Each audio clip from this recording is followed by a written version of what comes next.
It's spring. How awesome is it? I'm Megs, live totally off grid in Australia with my husband, who is a beekeeper, my four children, which are being homeschooled, and they are 7, 6, 4, and 2. How are you all doing today? I'm getting ready for spring. We have veggies being planted, so I've been pulling off the tops of our gardens, letting the chooks get in there, have a great old time, and then planting and caging them back up. So our chooks are completely free range. They cause havoc everywhere. And our gardens and everything are pens, so they can't escape. So we've got a pile of tomatoes gone in.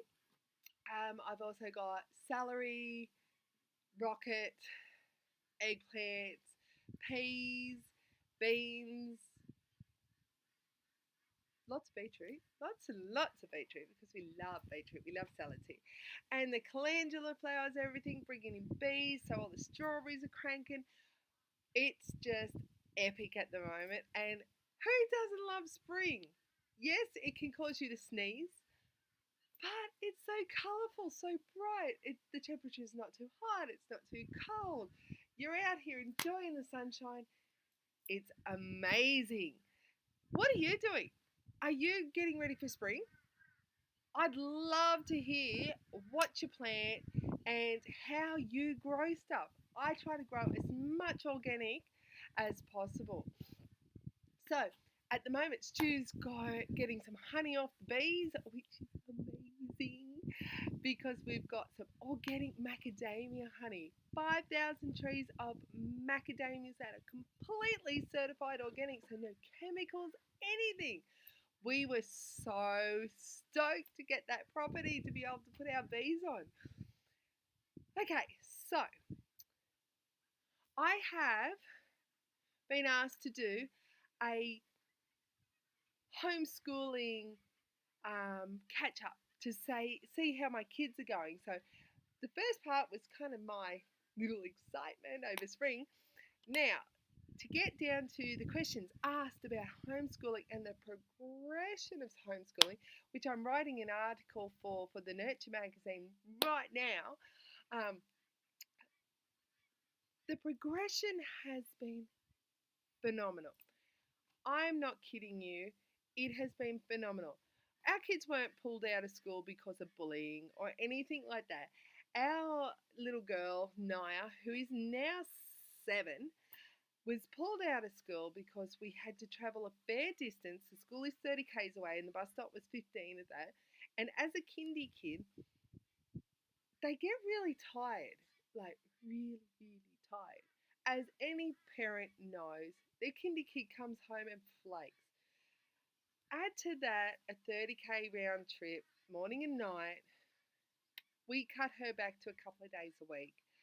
And so she wasn't getting the full experience that a lot of other kids do.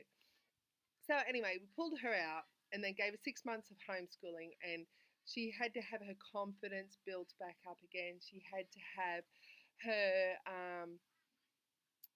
just just her overall sense of happiness restoked. So we spent that 6 months doing it, and this year she's had a support teacher who he's she's rung in every single week from for 5 weeks each term to help Naya with her phonics. Her phonics has come along really, really well because at first she was just doing what the teachers wanted.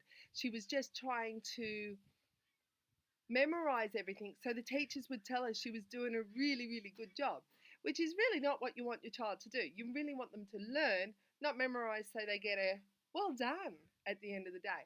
So what she does now, she reads to her level. Let's face it, as one teacher said to me, we don't read at anything but our own level. Would you read a mathematical book on the equations of dodecahedrons when you're only used to doing, say, high school mathematics? If you're not bent in a certain way, you're not going to read outside your grammatical or comfort zone, really. So you're just going to stay within your own happy zone. So why are we forcing little children to be able to extend before they are ready?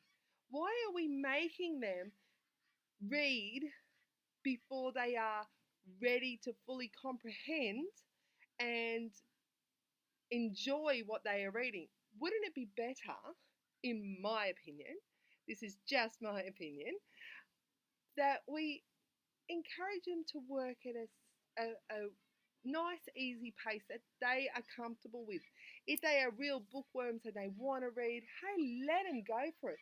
But if they're ones that sort of struggle a little bit and are not confident, why not, instead of pushing them to get to level 9 before the end of kinder, wouldn't we just let them gently come along and enjoy the experience? Because at the end of the day, they're the ones that are either going to read or not read throughout their life. How many people out there really read a lot of books if they've been pushed to read beyond their level? I don't know, but it's a fair question.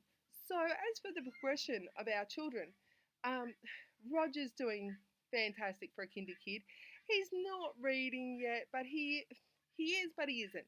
He's not reading a full book. He reads like My Name is Roger Hibbins, I Live in Newtown, Australia, all that type of stuff. Naya reads books now, small books, and she enjoys them.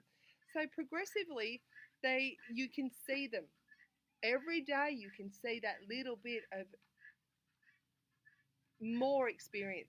Every day you can see that little bit more delight in learning. Every day you can see that happiness at being able to do their schoolwork, which is all we can ask for. It's a phenomenal experience.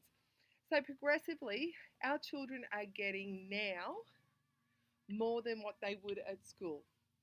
Our kids are now getting a well-rounded education without the pushiness of maybe I'm going to fall behind, or maybe I'm going to get left behind, or maybe I find the work too boring because it's too easy. All those things that certain kids go through, and then the parents have to wonder, why aren't my kids doing so well, or why has my kid become more disruptive? So homeschooling has evened it out, and they're learning at that nice gentle pace, and they're having fun. They are having so much fun, which, let's face it, people, school was not fun. Who out there can put their hand up, besides the 1% that were the super popular people, can put their hand up and say they loved school, that school was super fun for them? I can't. I certainly can't. I know a lot of people who didn't find school fun. So, as a wrap up on this subject, yeah, spring is awesome. Homeschooling has been fabulous. So far, so good. So, just continuing on. And life in general is happy days. It's a summery, happy spring personality. So for now, I'd love to hear what you think and what your plans are for this beautiful spring that we're about to have. Hopefully the drought doesn't affect us too much. But if you like what we do, press the little bell icon over there and subscribe to our channel.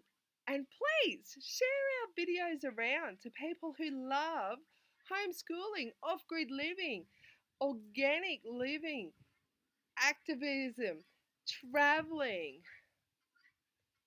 just love parenting and being a part of this amazing earth and supporting the conservation of this awesome planet.